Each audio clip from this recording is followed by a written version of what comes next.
everybody. Welcome to our webinar today. We're excited that you are able to join us.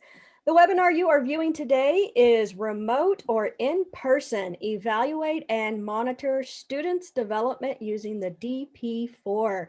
It is new and we are excited to tell you what's changed from the DP-3 to the DP-4. So WPS is honored to bring you this webinar in collaboration with the School Psychology Support Network. School Psychology Support Network is a nonprofit organization and Facebook group with a mission that offers grants and professional development to support school psychologists in their practice and students of school psychology in their research. I have the privilege today of welcoming Leslie Bonnick, Executive Director of the SPSN, to say a few words. Leslie, take it away. Hi, thank you for partnering with us, WPS. We're so excited. This is the second webinar we've been able to bring to you free, and I guess some of our registrants are going to win free DP4 kits at the end of this as well, so we're really excited about that.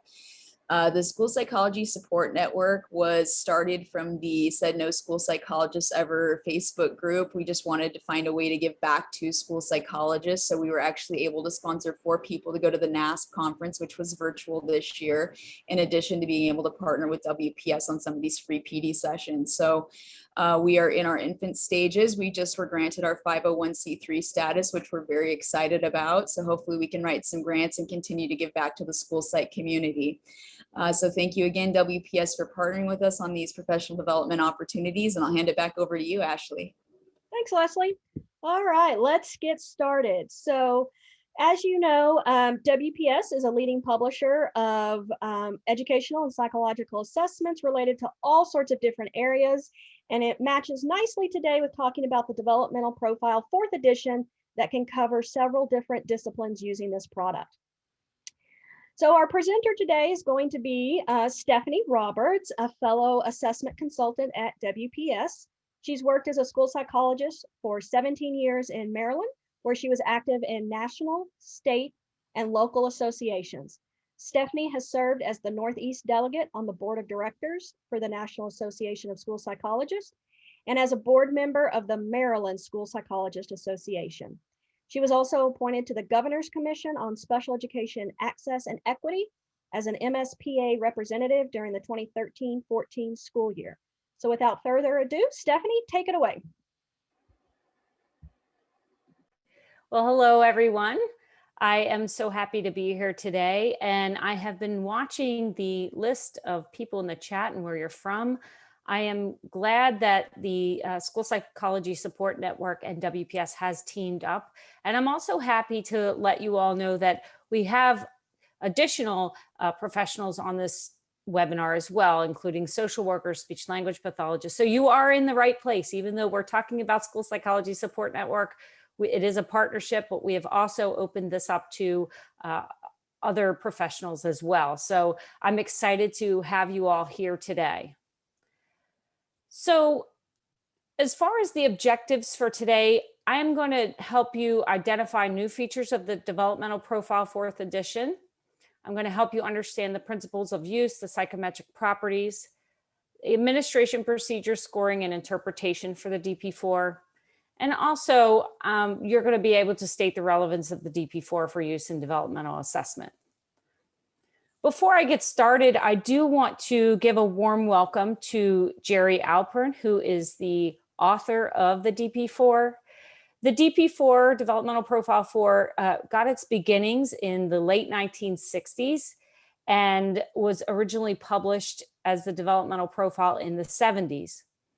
The Developmental Profile 2nd edition became available through WPS in the 1980s. So I'd just like to say welcome to Jerry Alpern. So today's agenda is going to cover the following topics. I'm going to talk about the updates from the DP3 to the DP4, talk about why you would use the DP4, talk about its key features, components, the scales that are on the DP4, as well as administration and scoring. Don't worry if you don't have former knowledge of the Developmental Profile 3rd edition, because I will cover it in a way that you will feel comfortable with the 4th edition without having that prior knowledge. in the agenda also, I'm going to talk a little bit about interpretation and intervention, as well as standardization, reliability and validity, and then we'll take discussion and questions. As Ashley said, you will put your questions that have to do with the content of the DP4 or the test related, assessment related questions in the Q&A, and any other questions you can put in the chat. We also are going to, as I said, we're going to do the Q&A at the end, but prior to that, I am also going to show you our online evaluation system and how the Developmental Profile 4 works on that system. So, as I said before, this measure is not a new measure, but it has been revised several times. This is the 4th edition. It is a well-established measure of development and functioning for individuals from birth through age 21 years, 11 months. The reason I was so excited about the Developmental Profile 4 is that WPS, having worked with WPS almost 6 years now as a senior assessment consultant, part of my job is to work with our research and development department to get input from professionals in the field. One of the things about doing that is you talk to a lot of people who use this assessment, and we had colleagues that were able to work with our folks in R&D and give them a perspective of how they use the assessment, what they use it for, etc., and what maybe the strengths of the assessment are, and then some opinions about what they think could be added to make it an even better assessment. And so I was happy that that was able to occur for this edition of the Developmental Profile 4. So when assessing younger children for developmental delay, the DP4 addresses the 5 areas outlined in IDEA. It also helps to assess older individuals who are struggling with meeting developmental milestones.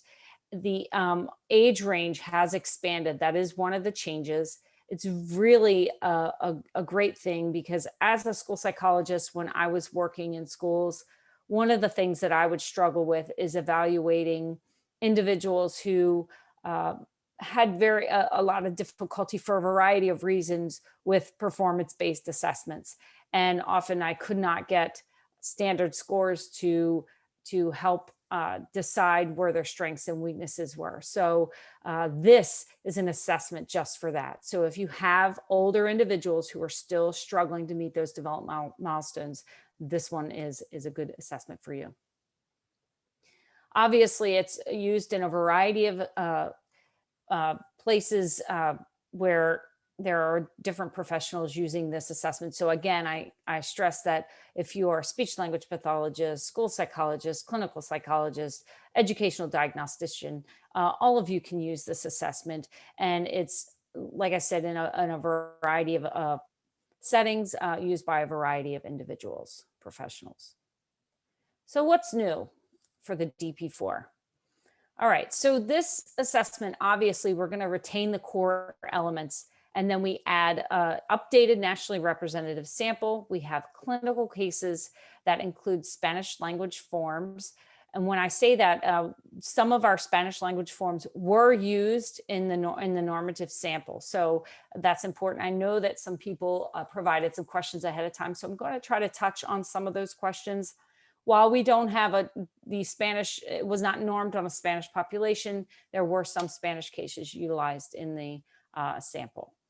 Also in the clinical sample, we have deaf and hard of hearing and also visual impairment in those clinical cases. The broader age range is new. As I stated, it is birth to 21 years, 11 months, and there are 2 new forms, a teacher checklist and a clinician rating. There are updated items that reflect changes in society and technology, and the gender neutral items, culturally sensitive items, and it is inclusive of children who are deaf or hard of hearing. Also, there's improved precision of measurement at the upper and lower bounds of the age range and growth scores on all forms. Now, a lot of people will say, well, now how are growth scores beneficial for me? Why would I want to use growth scores? Why would I care to use growth scores? A lot of times, well, depending on the profession, depending on the workload, people don't often have the time to do progress monitoring, but our assessment, the DP4, makes it very easy for you to do that.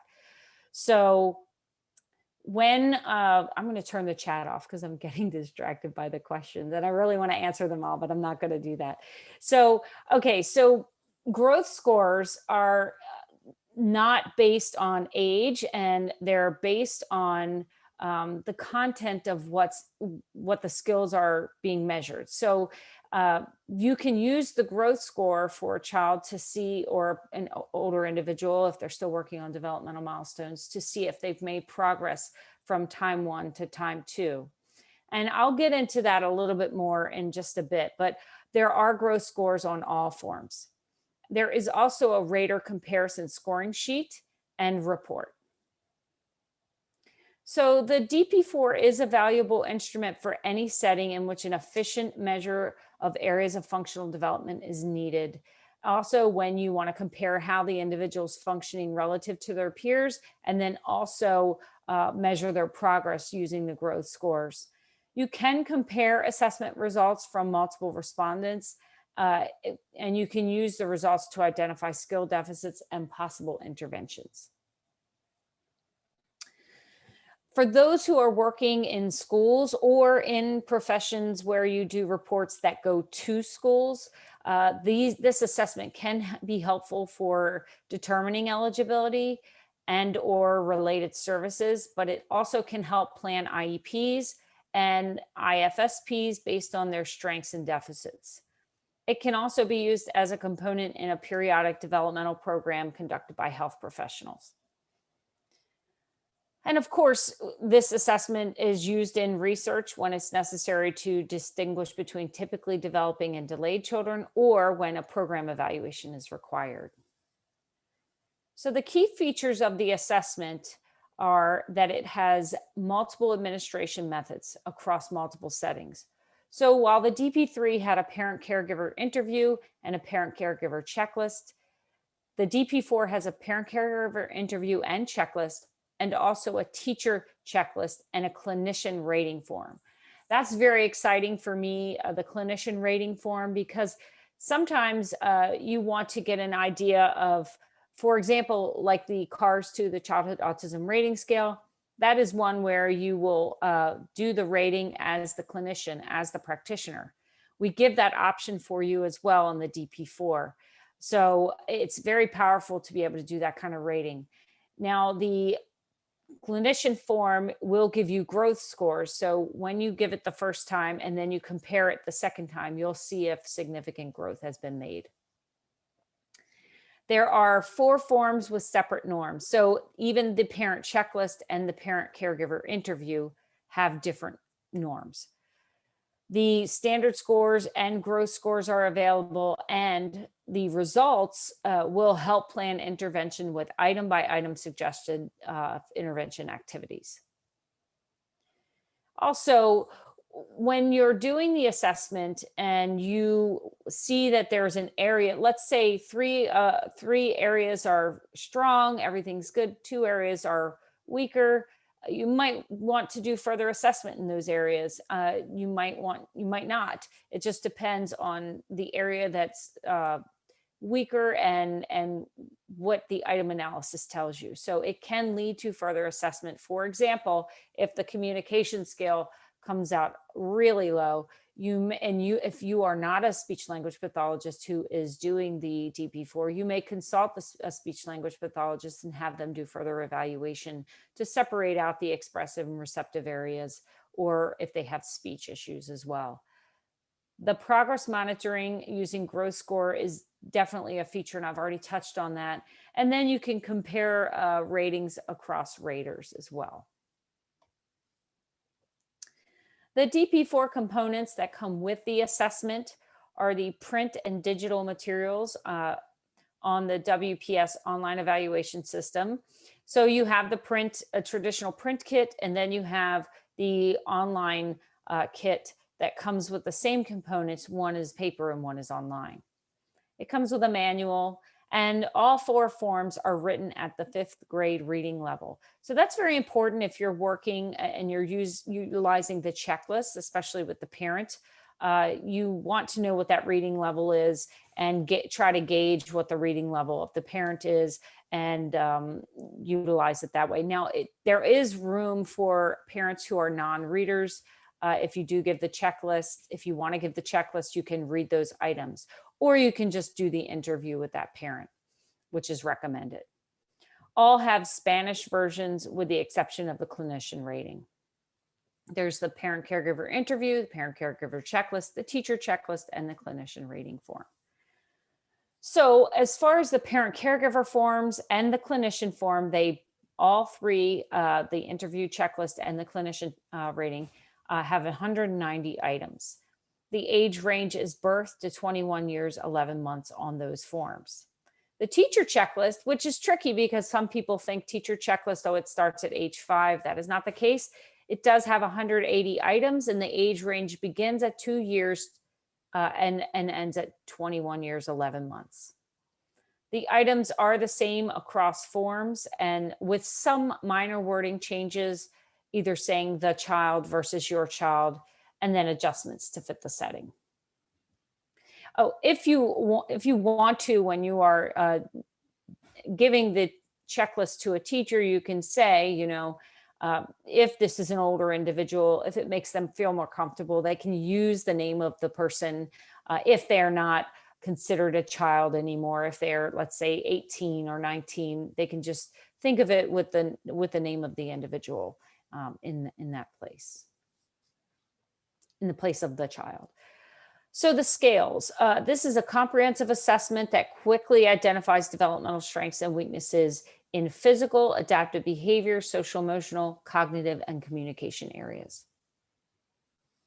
So the physical scale has 37 items, and it measures large and small muscle coordination, flexibility, strength, stamina, and sequential motor skills. The adaptive behavior scale has 41 items, and it measures competence in activities of daily living, ability to perform tasks such as eating, dressing, self-care, functioning independently, and utilizing modern technology. So someone had asked a question about the relationship between the DP-4 and other measures of adaptive behavior, such as the ABIS-3. They do correlate highly, but are measuring different things and are not equivalent. So correlations are presented in the manual, so you can take a look at that at another time. All right. So the social emotional scale has 36 items, and it measures the manner in which an individual relates to friends, relatives, and unrelated adults, interpersonal relationships, social and emotional understanding, and functional performance in social situations. By the way, we also, if the social emotional scale comes up problematic, meaning that they're very delayed in that area, we do have other assessments that can support that area and some of the other areas on this on the DP4, if you want to do more in-depth assessment. The cognitive scale has 42 items, and it measures an individual's level of cognitive functioning as rated by the parent, teacher, or clinician.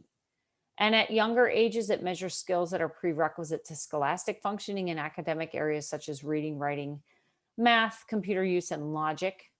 But at the preschool and older ages, the skills measured are more directly tied to actual school curriculum. As far as the communication scale, I get this question a lot. Are the expressive and receptive measured separately in subscales? And the answer to that is no. It is one communication scale, and expressive and receptive communication, both verbal and nonverbal, are measured here. The understanding of spoken, written, and gestural language is measured, and the ability to effectively use communication devices such as phones, computers, etc., is measured. As far as the administration and scoring is concerned, you have, like I said before, the option of online or paper. The online version, which once I'm finished with the content of the test, I'm going to do a demonstration of the online system.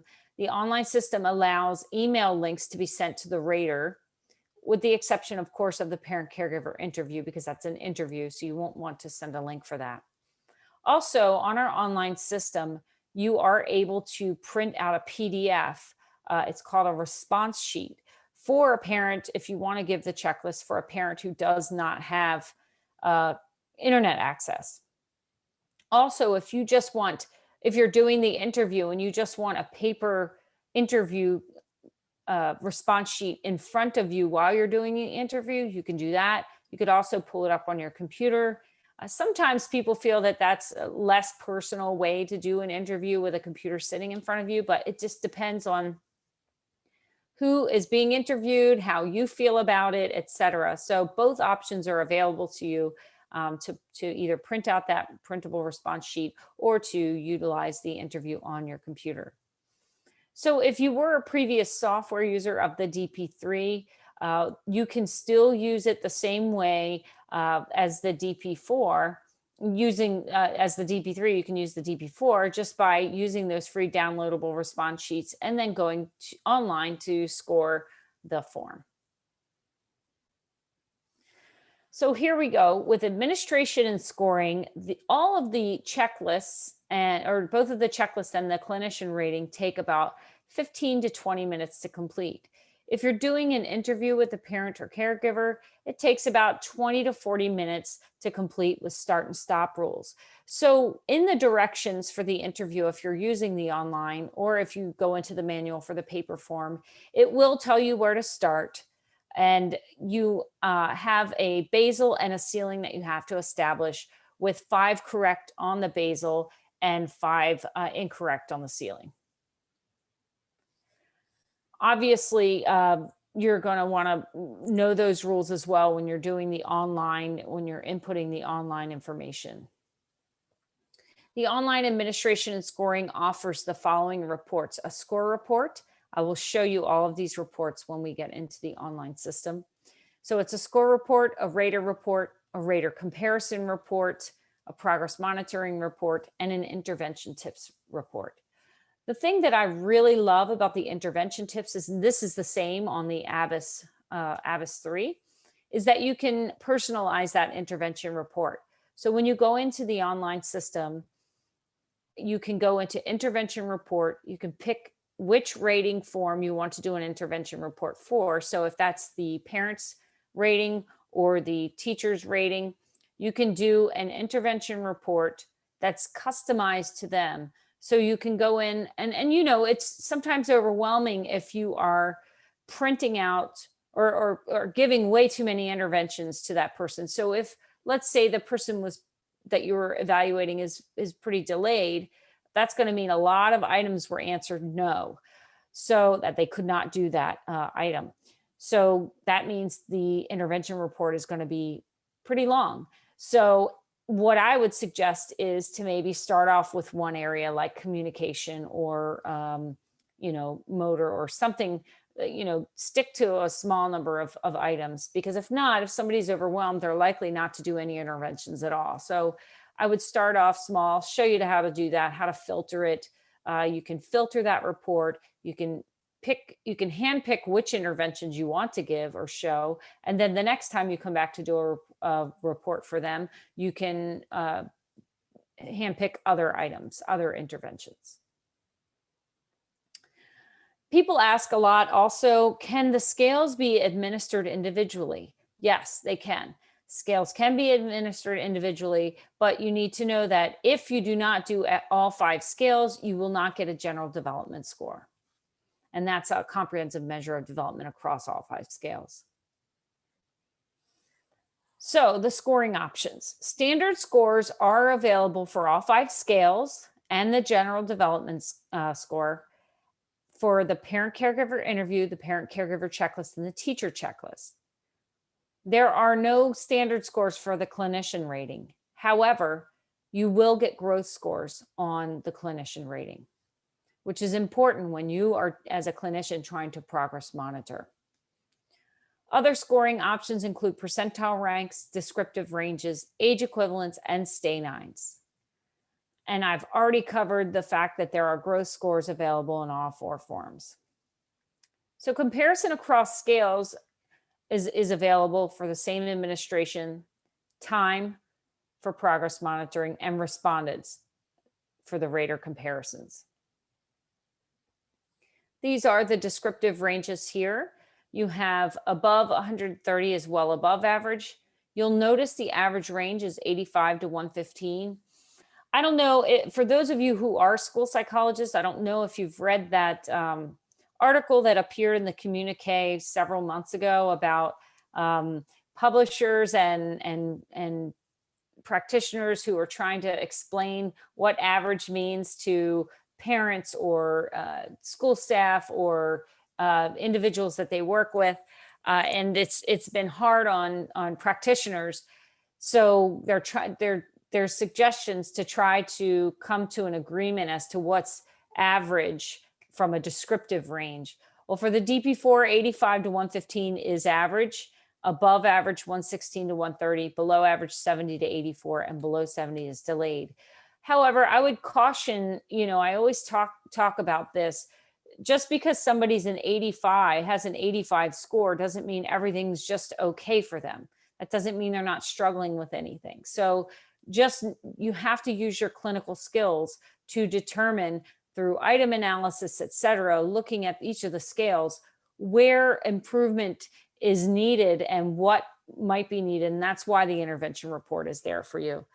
And I'd just be very careful about not being so, how do we say, steadfast or adamant that a score of a certain number is a definite, there are no problems, just because it just doesn't work that way, as you all know. I know systems like us to use cutoff scores, and this is definitely that, but we also have qualitative data, observations, and other information that will help inform us as to whether an 85 does mean that they need intervention. So just keep that in mind as you're interpreting. That leads me to the interpretation. So with this assessment, it's a little bit different than some of the other assessments where we really start with that global score first and then kind of work our way down like a funnel. Instead, we want you to start with the analysis of scores for each scale and look at them independently. And then you can compare scores between scales. Once you've done that, you can look at that item level analysis and see, why is this scale so much lower than the others? What's going on within this scale? Where is the breakdown in this area of development happening? And then you can integrate the DP4 results with other information about the individual, and then look at multiple administrations, rater comparison, and progress monitoring, et cetera.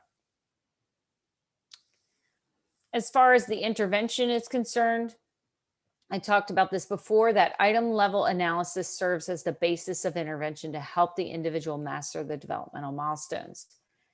The OES, or the Online Evaluation System, the WPS Online Evaluation System, will automatically generate a report with suggested intervention-based activities on the results of each rating. For those of you who are using paper and want to only use paper protocols, that's fine. We also have a manual that offers intervention activities in Appendix G for those who are using the hand score option. For progress monitoring, the DP4 can be re-administered after an intervention has been in place or time has passed. I get this question a lot, and it came in the questions prior to the webinar. And that is, how often can I give this DP4? How long should I wait? And the answer to that is, you could essentially give it as soon as you want to give it, because it's not a performance-based measure where there are practice effects. However, I would consider the intervention, how strong of an intervention it is, and how much time you think it will take based on the strength of that intervention, whether it's been in place and done appropriately, as to how long you're going to wait to do it. If you only do an intervention 10 minutes once a week, you're going to take a lot longer to make progress than if you're doing it, let's say 20 minutes a day, 5 days a week, or 30 minutes a day, depending on what the issue is and what the intervention is. So again, you have to really take into account all of those factors. The use of the growth scores will help you determine if progress has been made. An important point to be made is that if an individual has turned a year older, it's important to use the older age to determine if significant growth has been made. And also, if there is a significant change in the growth scores, it's important to look at the practical difference of those scores by reviewing the items on both administrations and compare changes in responses. So the online evaluation system will give you a report that's going to compare growth score from time 1 to time 2 on all of those scales. However, you also want to, if it says significant growth, yes, it's been made, then you're gonna want to go and drill down a little deeper and kind of take a look at which items have changed and where, how they've changed. One thing that you can do to help you out with this is when you print out that intervention report, and I'll show you what I mean by this, but when you print it out, I would, if you're working with a teacher or a parent, if they're going to do those interventions, I would ask them each time they do the intervention, jot the date down next to the intervention. So you know how many times they've done that intervention. And then if they're able to do that behavior consistently, you can have them write mastered skill on and put the date there. Because that's going to help when it comes to, if you work in schools, when it comes to quarterly progress reports or annual reviews. A lot of times what has happened in my experience is that you come to these quarterly progress reports and these children are already still struggling with development, that some of the curriculum that they're being given in school is just very hard for them to handle. And teachers are kind of stuck thinking, well, what progress have they made? Well, if you're able to use the DP-4 and the growth scores for the progress monitoring, you can say that they've made progress, and then you can go item by item and say they weren't able to do this, but now they're able to do this, and now they're able to do that. And this is how that's going to affect their performance in school or whatever other environment they're in. So I think that's really important. As far as the standardization is concerned, the way this process works is when you have a revision, you gather data from a user survey from the previous users of that assessment. So the Dp3 User Survey was sent out, a pilot study was done, and a comprehensive standardization study and reliability and validity studies were all done. The standardization sample included children and young adults aged from birth through 21 years, 11 months. There were 2,259 parent-caregiver interviews, 543 parent-caregiver checklists, 1,437 teacher checklists, and it included typical and clinical cases.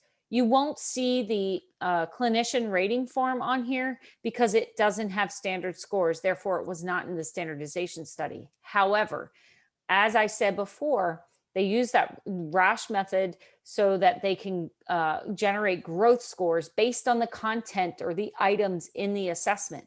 And so therefore you see what they were able to do before and what they're able to do now, and it generates a score that allows you to determine whether there's been significant growth. So the standardization sample represented the US Census in gender, ethnicity, geographic region, and socioeconomic status. I know that it's hard when you're very busy with all of the work that you do as professionals, sometimes to go in and get all of the details from these assessments. And that's why I'm trying, from the manual, that's why I'm trying to highlight some of the things that are very important. It's always very important to make sure that the assessment you're using is representative of the population that you're working with. So in this case, we looked at the entire United States Census and represented the standardization sample and those factors mentioned. The clinical validation sample included 348 children with a clinical diagnosis of one of the things listed below. So if you are looking at if you're working with some of the populations, they are in the clinical sample. As far as reliability is concerned, there was strong internal consistency, retest reliability, inter-rater reliability, alternative forms reliability, and cross-form reliability. And the effect sizes for the retest and inter-rater reliability were minimal. So that means that there's no clinically meaningful difference between administrations. When you look at cross-form consistency in alternate forms, reliability coefficients, they were moderate to high, suggesting different raters' responses in different forms completed by the same respondent yielded similar scores. For those of you who are wondering, why I'm covering the assessment so closely, it's because it is a new assessment and there are a lot of people out there who want to know about the assessment changes from the DP3 to the DP4. And even if they weren't DP3 users, they want to know as much information as they can about the assessment. And that's why I'm going through everything. Also, I'm going to go on the online system because the remote part of this is through the times that we've had, and I know people are still struggling with, how am I going to administer remotely?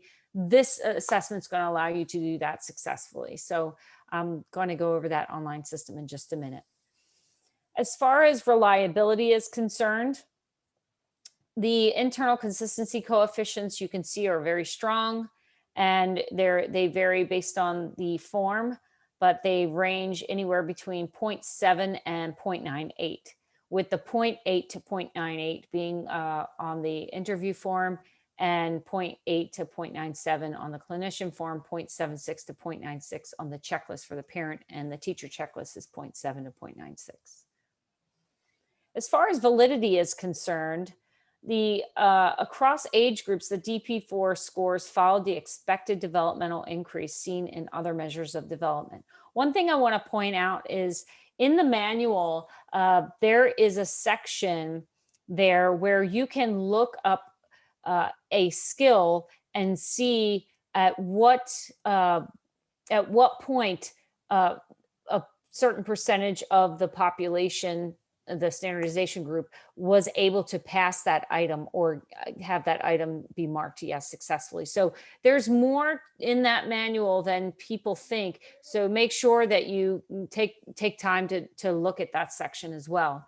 There are interscale correlations, factor analysis, and RASH analysis confirm the construct validity of the DP4. And when compared to other similar measures, standard scores correlate in expected ways. That's always a good thing. And the DP4 standard scores distinguish children in the clinical sample from those in the typically developing sample. Sensitivity and specificity analyses support the ability of the DP4 to detect deficits in functioning at various cutoff scores with statistically significant improvement over chance.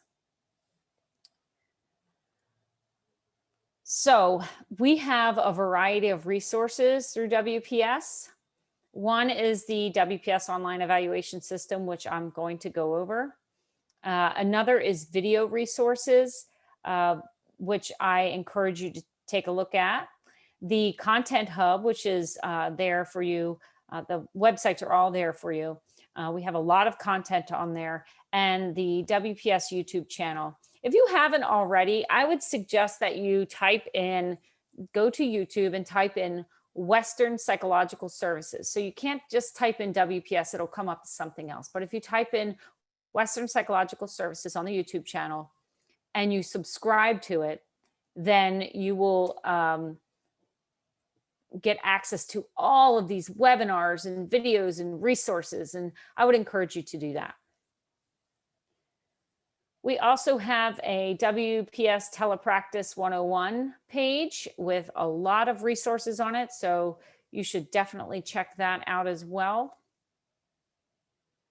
And we have an upcoming webinar entitled Behind the Scenes of the SPM2 Assessment and SPM Quick Tips, Sensory Integration and Processing Across the Lifespan.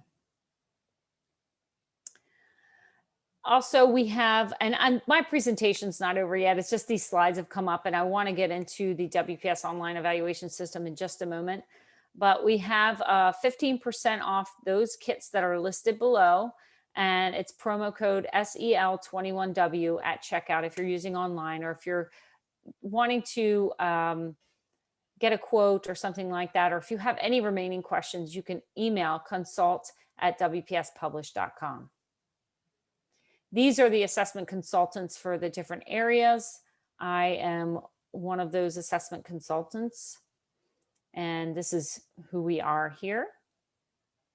So again, if you have remaining questions after this presentation, you can email consult@wpspublish.com and one of your assessment consultants will get back to you. You can also go onto our Contact Us page and fill out the form with the question, and then it'll get sorted to whoever needs to answer that question. Sometimes your questions are more in depth about the assessment, so that the project director from our research and development department will then answer that question. Or if it's about something about how to purchase assessments or what assessments will fit your needs, that will go through the assessment consultant. All right, so let me go ahead and go through the WPS Online Evaluation System. All right, so it's going to take me just a second to share my screen. And if you aren't already on the WPS Online Evaluation System, I will tell you it is pretty easy to do that. And if you go to that,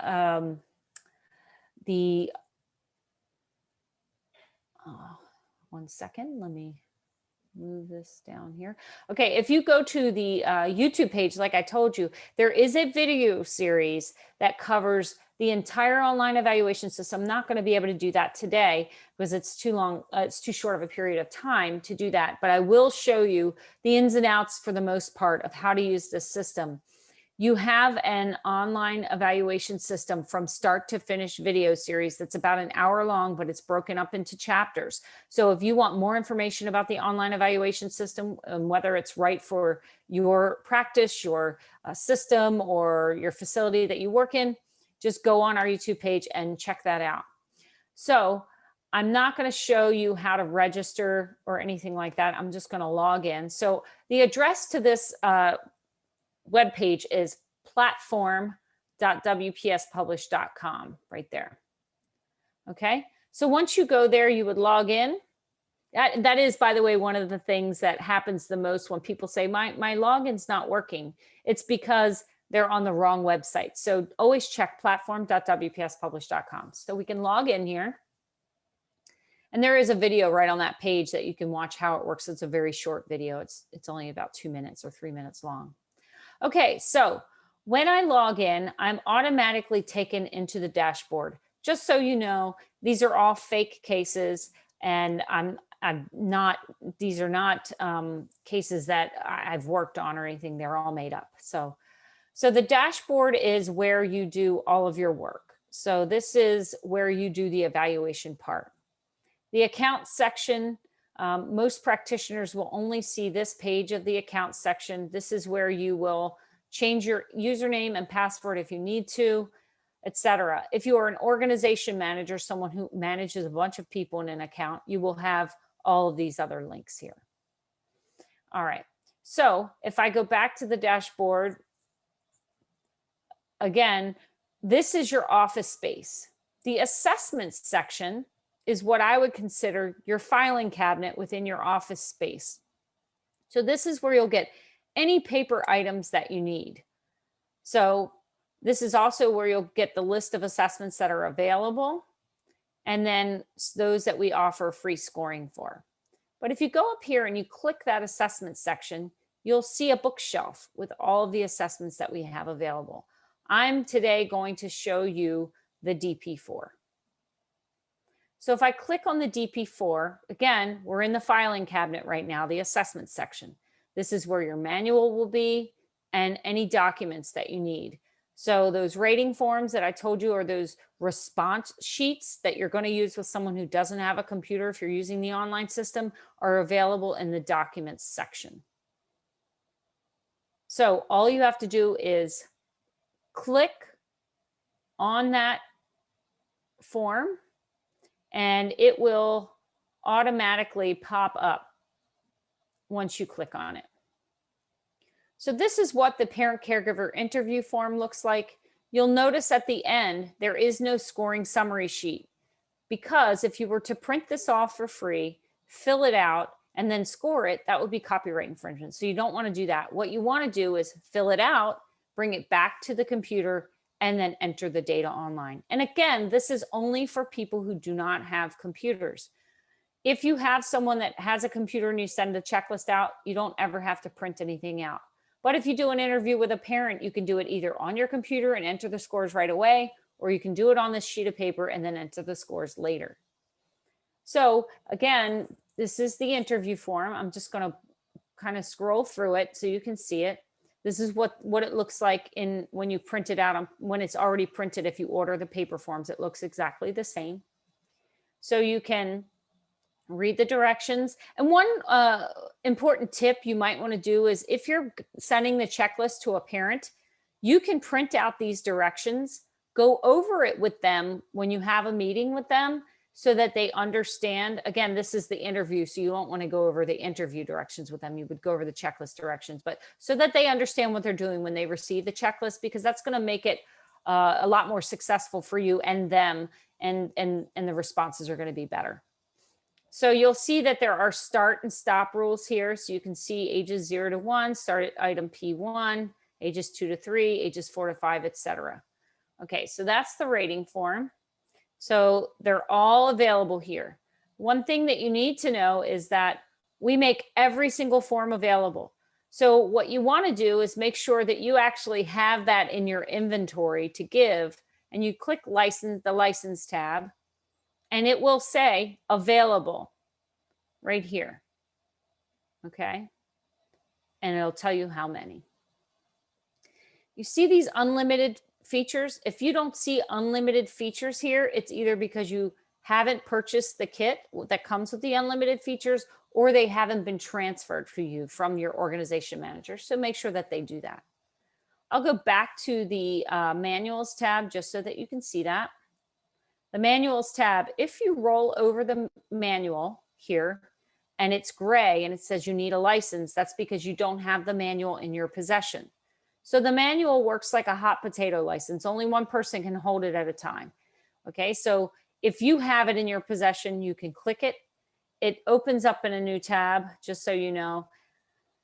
The manual, and I know you can't see the manual right now, but it does have a search function, a highlight function. So, you know, in the days where I used to have paper manuals all the time, I would go through and highlight things, and then I would tab the pages for sections that I needed on a regular basis. This way you can do a search and get to that page immediately. So that's one of the cool features using it online.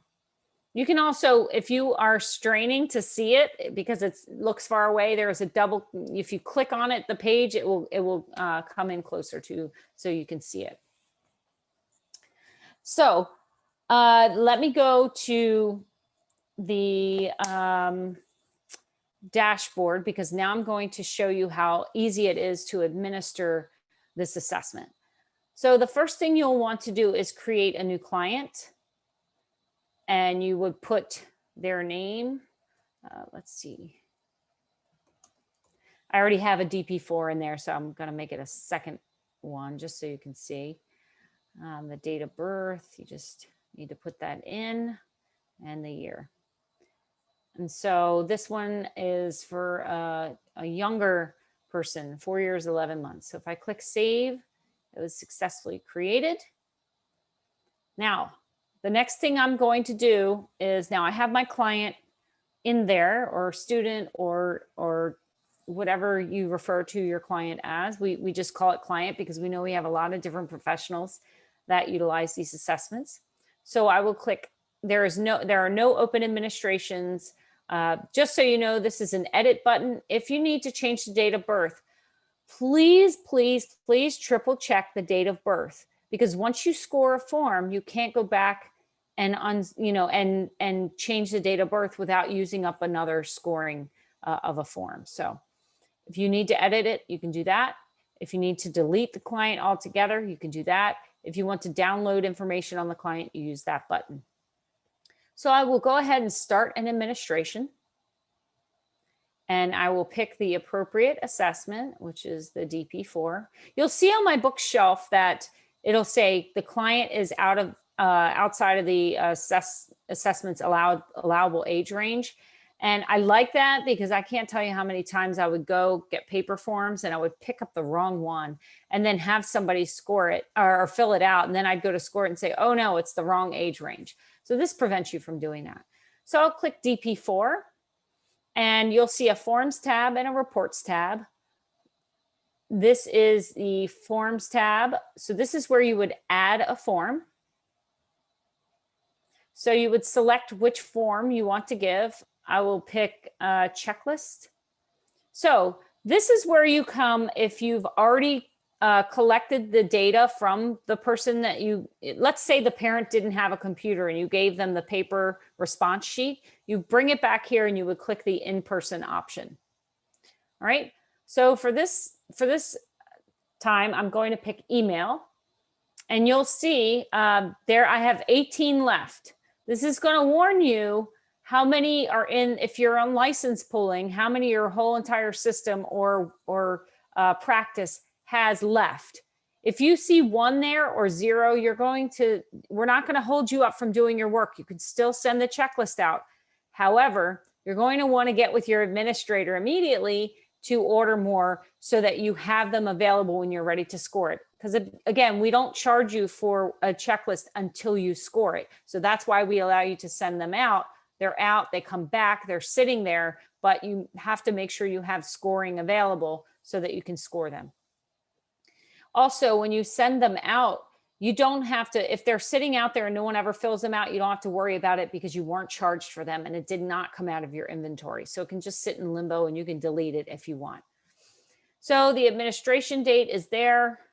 If, for example, you, let's say, gave it on a different date, you would just change that date, okay?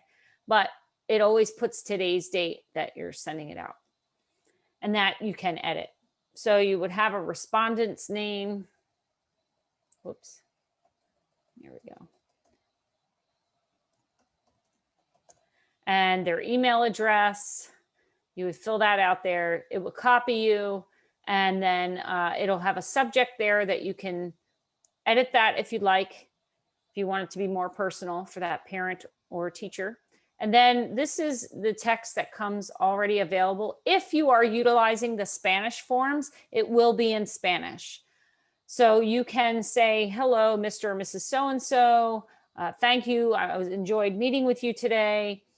This is the checklist I told you about. Please click the here to access, it says that already. And then if you have problems with the link, it has the URL there. Please do not take either of those out when you're editing this box.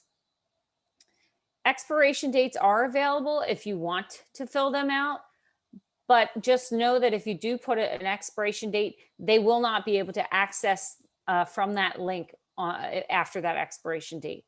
You do not need to put an expiration date there. You can send the form without the expiration date.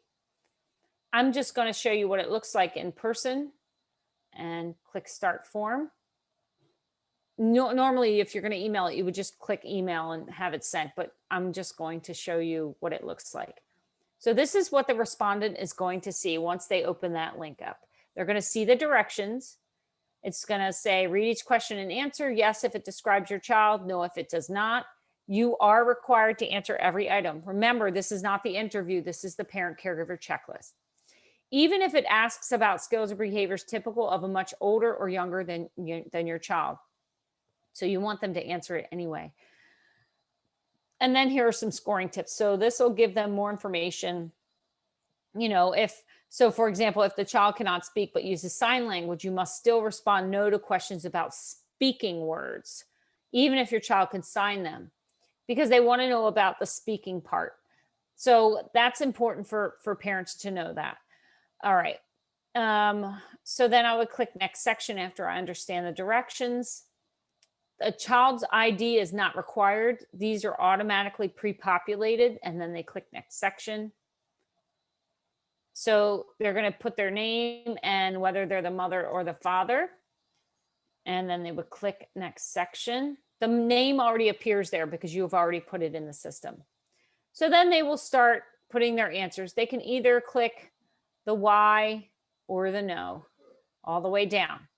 So I am not going to sit here and answer everything in front of you, but I'm going to do one section so I can show you how to score it. Okay. All right, so if I click next section, and then I click next section again, you'll see on the left-hand side, it'll say adaptive behavior scale 41 missing. That's supposed to alert them that there are 41 items missing. Same thing on the social emotional scale. I'm just clicking through because some people did ask, can I just give one scale? And in this case, I'm just giving the physical scale. So now I'm ready to submit. So if I submit the form, there are still unanswered questions remaining. Yes, I still want to submit the form. That's okay. It says close your browser window, but just know if it's on your computer, it automatically closes.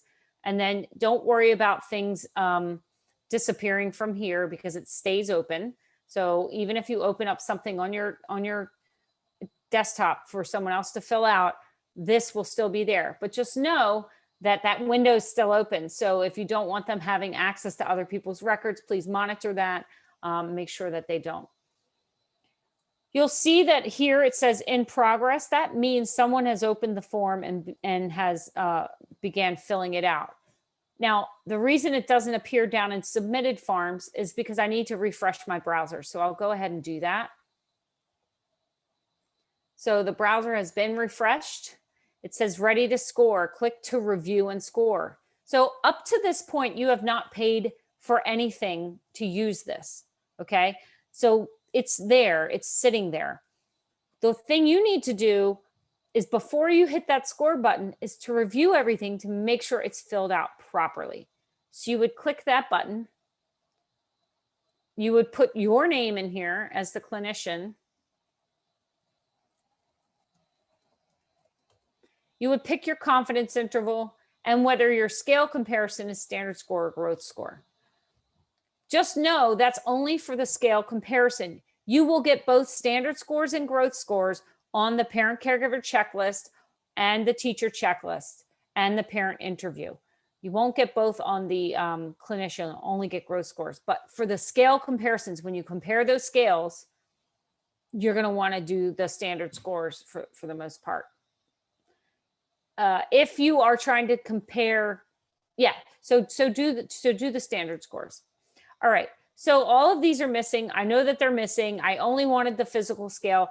I can't see, there are some times that you would do that, but normally if these are all missing, you have the option to send it back, but you can validate the form. And it says it's now ready to score. All right.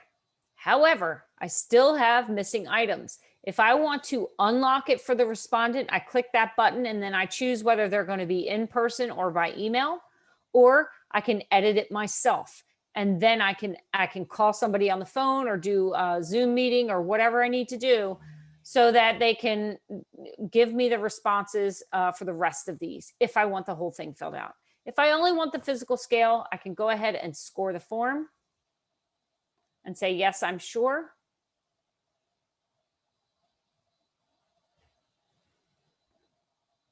And it will then score the form. You click OK. One thing I do want to show you, so it opens up in a new window and you can see that here. That's the parent caregiver checklist score report. This is what it looks like. So you'll see it only has the physical scale and it is delayed and it has a 1 percentile. It's in the first percentile rank. And the confidence interval is listed there. You'll see the growth score over here is 523.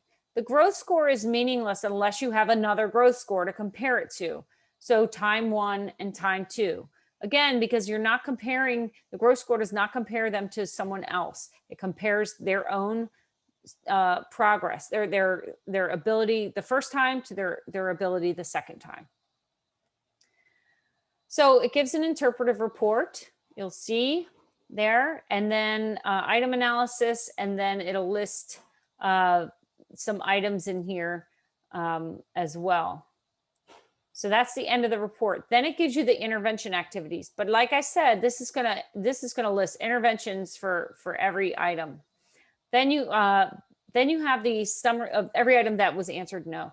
Then you have the summary of responses. You'll see the summary of responses here going all the way down.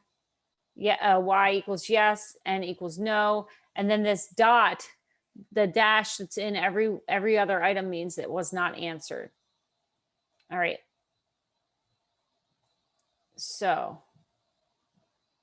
I'm going to go back and show you that if you are in the process of getting ready to score something and you just want a quick glance at what items have been filled out without going through looking at that way, you can just pull up this form response report even before you score it. All right. So I'm going to tell you about one more button here. It's called the Uncomplete Button. So that button allows you, let's say you've done all this scoring and all this work and you had all this filled out and then you realize the date of birth is wrong. You can, or somebody says, you know what, I was wrong about the communication scale. I thought about it a little more and I want to change some of my responses. And you say, well, I've already scored it, but well, the data is the data, and I need to make sure it's accurate data. So I can click that button, click Uncomplete. It'll warn you that if you do that, you're going to use up another additional use to rescore. So yes, I'm sure. And then again, it's open just like it was before. And then you can change whatever you need to change in there. So I'm going to go ahead and close that out. And I'm going to show you a couple of other things. I'm going to go into the report section of a different child because I already have it set up for you to be able to see. And I'm going to go into this one. All right, so again, I'm going into the DP-4 administered assessments. You will see the reports section. So you click on that. So you have the option of the score report, which is what automatically gets generated when you score it. You have parent caregiver reports. So I'm going to go through all of these. I'm going to show you the different reports in just a second. Rater comparison reports. So you can compare two raters to each other. And then intervention reports, which I'm going to demonstrate for you. And then progress reports. And those are really important, in my opinion. Okay. So we already saw the score report. Now I'm going to show you the rater report. This is the rater report here. And this is something that you could give to a parent or caregiver so that they understand exactly what the DP-4 is measuring, kind of in more layman's terms. So the results, you know, the report describes developmental functioning in these areas, et cetera. And it tells you what each descriptive range means. And then it talks about, it gives you the interpretive section. And then again, it has those intervention activities.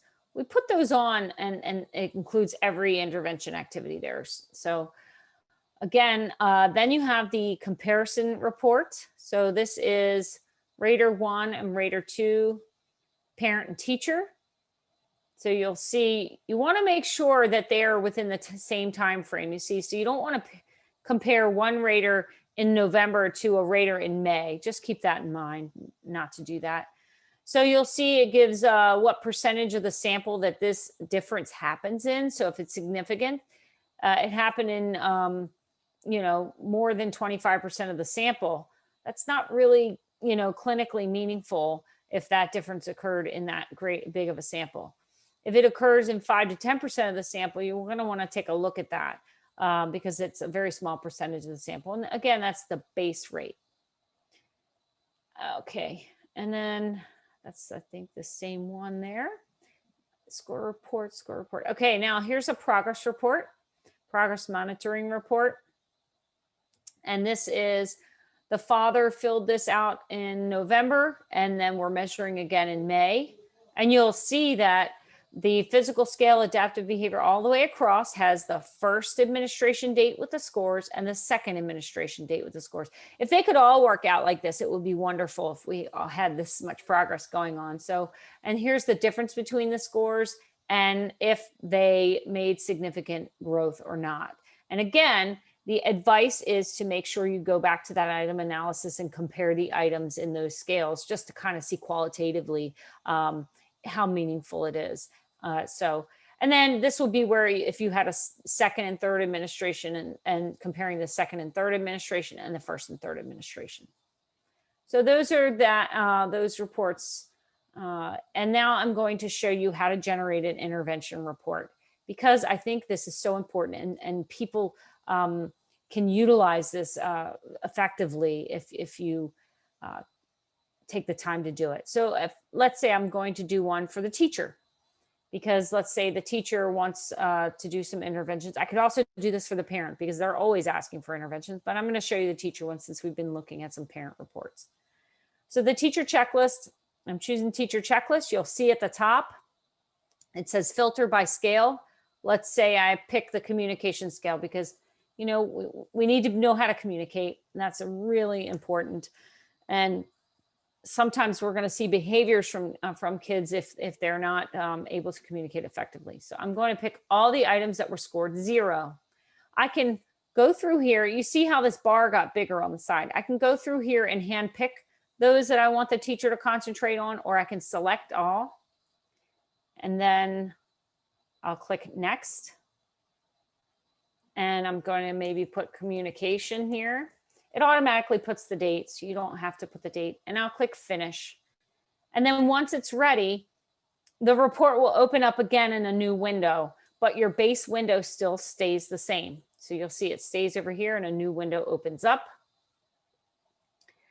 And you have an intervention planning report. I like this report. It talks about communication skills, and then it gives the item number, the item it was, and the intervention activity. This is where I would encourage the teacher to come over here and write the dates down that they're going to do these interventions, or even the parent, write the dates down. And if they're able to master this item, they would put mastered on and put the date. And so you can go down through here. This just has communication. If I picked another area, filtered it by communication and physical, I could then have both of those, and it would appear below. It would describe physical and then have the interventions for that. So that is the conclusion pretty much, except for one other thing I want to show you. If you are using our system, you can click on this bubble for help, and it's live support. It starts at 9 a.m. Eastern time, 6 a.m. Pacific, and it goes until 4 p.m. Eastern time. No, I'm sorry, 4 p.m. Pacific time, 7 p.m. Eastern time. So if you have a question, we have 2 dedicated people just doing this job. So they are there to help you. Also at the top, there is a help and FAQs if you have them. So that again is the conclusion of the presentation. I am ready to do some question and answer here. Let's see, stop share. I'm going to share my Q&A slide since we made it, and put that up here. All right. Thank you, Stephanie. Thank you. So we had a couple of questions from folks in California. And could you address the cognitive domain and the issues around intelligence measures and Black children in the state of California in regards to using the DP-4? So the DP-4 can be used with African American students. There is no reference to intelligence throughout the DP-4 manual, and therein lies the difficulty with using intelligence tests with African American students. But there are people who are successfully using the DP-4 in California. Excellent, thank you. Another question we had, folks are excited about that the DP-4's extended age range now goes past 12. So could you discuss a little bit about the ceiling effects are like for older children and kind of what the DP-4 looks like, you know, past the age of 12? Well, I think, again, this assessment, and let me be clear, this assessment is for individuals who are still struggling with developmental skills.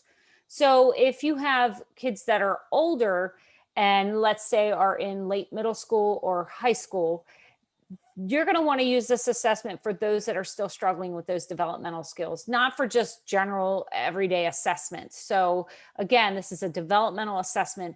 And I wish I had had this assessment for some of my kids that had cognitive issues that I couldn't directly assess, or some behavioral issues that were interfering with that assessment. I'm not talking about your emotional disability and they have cognition that's intact. But if they're still working on social, emotional, developing more cognitive skills, language and things like that, in that early development, they're still working on those skills, that's when you're going to want to use this type of assessment. Thank you. So another question came in regards to the social emotional scale, and they want to know whether the Castle framework and research was utilized in the development of the social emotional scale. You know, I will need to check on that question for folks. But what I would advise you to do is to, unless Ashley, I don't know that, do you know the answer to that? Because right now, I do not believe so, but I would definitely email research@wpspublish.com to double check Stephanie and I. Yeah, I was leaning towards what you said, but I just want to make sure because you know, I know that we are cognizant of that framework at WPS and we are very aware of how important it is, but I'm not so sure if it was used in the development of the DP4 specifically, but definitely send that question to our research department. Right, because it's not like the BIMUS 2 that has those questions that you can then map to the Castle framework. I know for sure the DP4 does not do that. So, all right. So Stephanie, we got a lot of questions in regards to using, say, the DP4 and then another formal adaptive behavior measure, such as the ABIS-3. Mm-hmm. So the questions are like, do you think it would be redundant to administer both, or when would be a situation when you would want to administer, say, both assessments? I think that if you've given the DP4, I mean, there might be more situations, but I'll just describe one. But if you're giving the DP4 and the adaptive behavior and the cognitive are pretty low, but some of the other areas are not as low, but I'm talking about low, and you're thinking you might want to further assess for intellectual disability, you're going to probably want to do the ABIS-3 and a cognitive assessment if that's possible to do, and look a little bit more in depth at that. I mean, they definitely, you know, I think I covered this before, but excuse me for 1 second. I would definitely, they are measuring different things and are not equivalent, but they do highly correlate. So you're going to want to look at the items, look at the child's functioning, see if some of the items on the ABIS-3 is going to further your assessment any. If those areas are important to measure, then I would go ahead and administer that ABIS-3 if you want additional information. Excellent. So Stephanie, as you know, we have a lot of international attendees today. And so the DP4 was standardized on US citizens. Mm-hmm. So what are your suggestions to our international customers as far as using the DP4 in a reliable way, since it was just normed on US citizens? We do have partners in other countries, publishing partners in other countries where they have translated assessments. And I have to get, you can also, again, do that contact us form that I put in the PowerPoint and ask that question, because we do have translations of many of our assessments. And a lot of times what that publisher will do is an equivalency study or something like that. So you'll definitely want to fill out that contact us form, and we can get you more information about specifically what country you're in, what's available, what translations are available, etc. Thank you. So we have some questions. Folks are excited about the online use of it. So looking into the administration and using the progress monitoring report. And so does each administration of the DP4 use up a form or a scoring use when progress monitoring? Okay, so this is how that works. Each time a form is filled out, so when you, let's say you fill it out in November, and let's say teacher A fills it out in November, and then in February, teacher A fills it out again. The first time they fill it out and you score it, you get charged. The second time they fill it out and you score it, you get charged. But you do not get charged for any of the reports that you run. So if you run a progress monitoring report, if you run a rater comparison report, any type of report that you run, it does not charge you anything. It's only each form that's filled out is when you get charged. I hope that answers the question. Thank you, Stephanie. Question about, would it be useful for people or children and adolescents with fetal alcohol syndrome? You know, I don't know specifically about fetal alcohol syndrome with the DP4, and it's not listed in the clinical group that I saw. But if the person is struggling with development, then that's what this tool is for. So again, if you want more information specifically about that, I would definitely do that contact us form and put that question in there, and that will go to our research department and they will get back to you. Thank you. So we've got some questions about how to decide between using the parent caregiver interview form versus the parent caregiver checklist form. And in addition, sometimes, like for example, when you give the checklist form and parents have to answer every single question on the checklist form, when you have a child that has already advanced in their development, and so, you know, parents sometimes say no to items that they should say yes to because their child has already surpassed that. So Stephanie, what are your recommendations on kind of addressing this issue? Okay, so I love this question. Thank you. If you have the time and you have a parent, first and foremost, if you have a parent that you feel may get mixed up on the directions or may not understand things fully for whatever reason, I would suggest doing the interview. However, and if you have the time, do the interview. However, if you are going to go with the checklist option, what I had described before when I was showing you the directions, I would print those directions out, give them the directions, and explain them to them when you're meeting with them. Okay, so that if that's on Zoom, you can do that on Zoom. You can pull the actual PDF up and show them the directions by sharing your screen and point out to them, you know, what the directions say. So, you know, you want to make sure that they understand that if they were able to do something in infancy and that they never regressed and they aren't going backwards, and they're able to do that, and it's a skill that's done and they can do it consistently if you required them to, then they just check yes. So you want to make sure before anybody fills out any type of checklist that they understand the directions. If you are at all concerned with them understanding the directions, I would go interview. Okay, next up is questions about the intervention reports.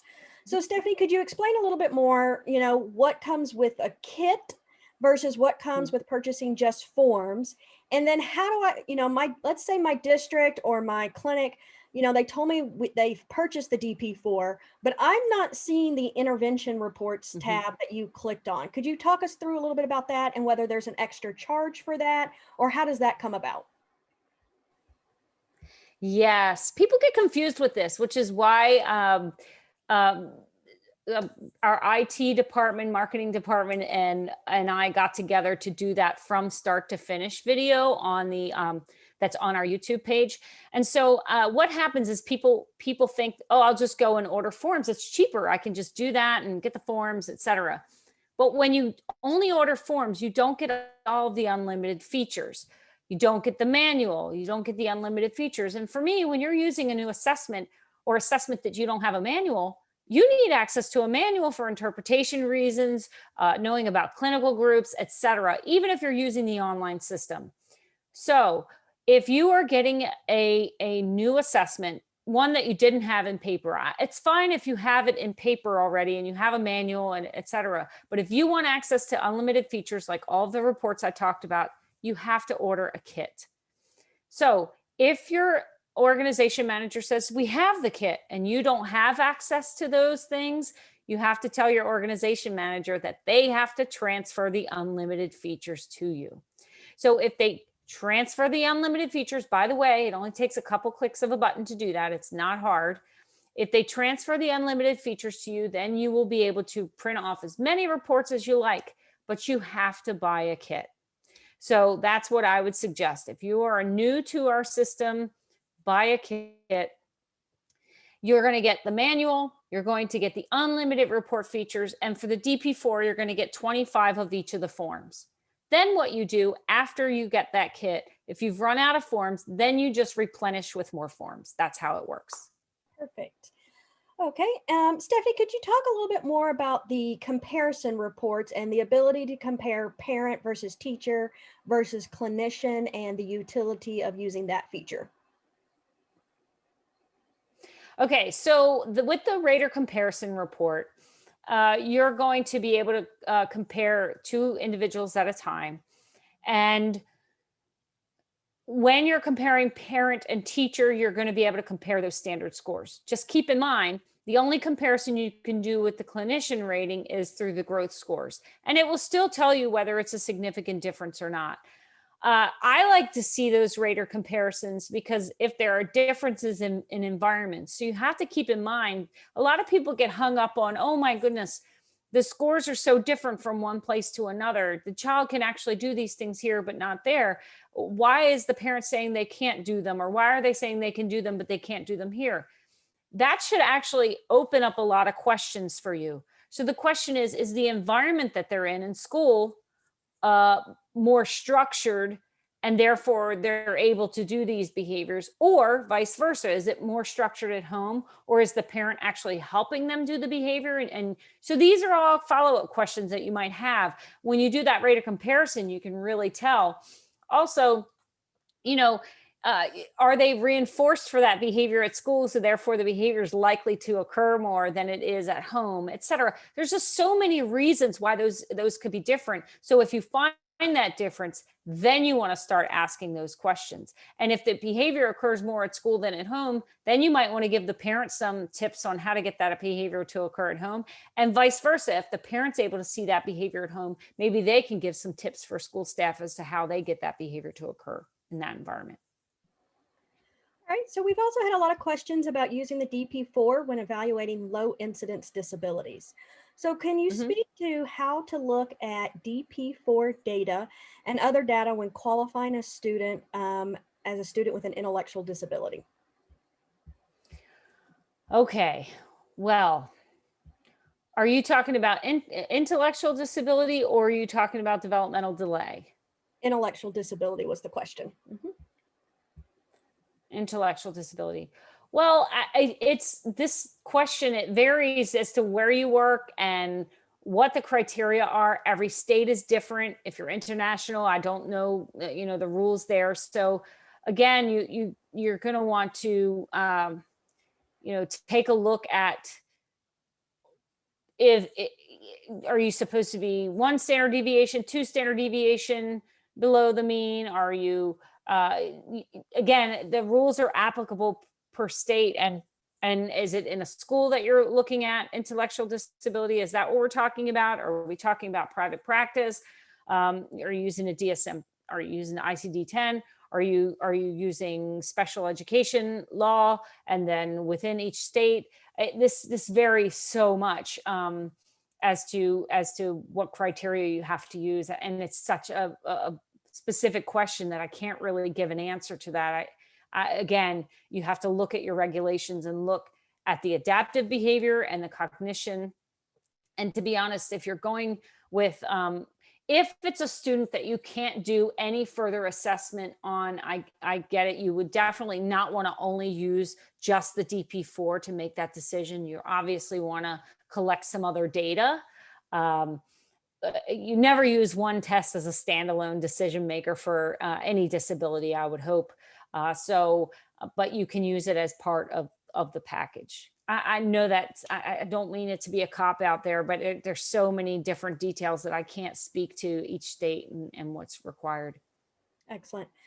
So Stephanie, we also talked about that the DP4 used students that had a visual impairment in the clinical sample. So would you suggest using the DP4 to assess students with a visual impairment? because they're not finding most of the questions are in regards to students with a visual impairment. So there were some kids with visual impairment included in the normative sample as well. So it is valid for use with those populations. However, it will be important to use your clinical judgment to determine if certain items and scales might not be valid depending on the child's specific type of disability. There are a lot of items requiring reading and looking at pictures, and if the child is completely blind, then it will probably not be valid. So in such cases, you can use information qualitatively or report standard scores and note any relevant cautions you have. Okay, Stephanie, so the next question is related to, they've purchased the paper kits. Do they still have access to the unlimited reports that you mentioned earlier? Or if you purchase paper, what do you get online? When you purchase paper, you do not get anything online. I'm sorry about that. Let me see. The question again was, if you purchase paper, what do you get online? You don't get anything online. However, you can do the same thing with paper. It's just going to take you extra time. So we do have you have the ability to do those comparisons and things like that if you want to do that. In addition, I'd say also Appendix G, the DP-4 manual lists those intervention activities. So like Stephanie showed you earlier, like she just said, it's going to take you longer, but you would still have the ability to look up each intervention activity for each item of the DP-4 if you're using the paper version, using Appendix G in the manual. Yep. And there are some other things that you should take a look at in the manual as well, and I couldn't get into all of them, but we can also get you online if you want. So just reach out to us and we can help you do that. All right. Well, that looks to be about all the questions. We're getting lots of comments as well that the online scoring is worth it. So we appreciate that. I would say too, as a former user of the DP3 and DP4, I think, you know, we all are busy and you certainly will save not only money, but a lot of time in using the online platform with that as well. Well, I am happy to have presented today. Again, if you all have any questions, you can go to that contact us page that's in the PowerPoint, or you can send an email to consult@wpspublish.com. We, Ashley and I, are very excited to have some interactions with all of you. I'm sorry we couldn't see all of you, but there were too many of you for us to see on a screen. I've really enjoyed presenting today, and I loved all of your questions. Keep them coming, and please be in contact with us soon.